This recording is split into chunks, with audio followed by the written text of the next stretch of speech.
نکاح فاسد میں وطی کر لی تو حرمت ثابت ہو جائے گی اس سلسلے میں۔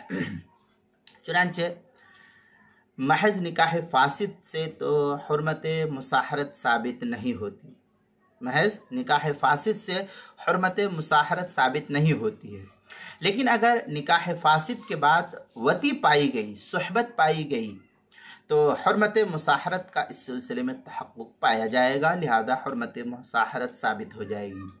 فتاوی ہند میں ہے فلو تزوجها نکاحا فاسدا لا تحرم علیہ امها بمجرد العقد بل بالوطی ہکذا فی البحر۔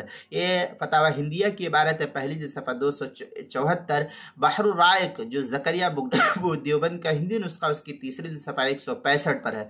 حاشیۃ التحتاوی علی در المختار میں احترز عن النکاح الفاسد فإن امها لا تحرم بمجردہ۔ اس طریقے کی عبارت جو ہے حاشیۃ التحتاوی علی در المختار اس کی دوسری جلد صفحہ 14 جو مکتبہ اشرفی بک ڈپو دیوبند کا ہندی نسخہ ہے، اس کے اندر فتاوی تاتار خانیہ اس کی چوتھی جلد صفحہ 48 مسئلہ نمبر 5488 پر اس کو نقل کیا ہے۔ الفقہ الاسلامی و ادلتہ کے اندر ہے لیس للزواج الفاسد حکم قبل الدخول فلا يترتب علیہ شیء من آثار الزوج۔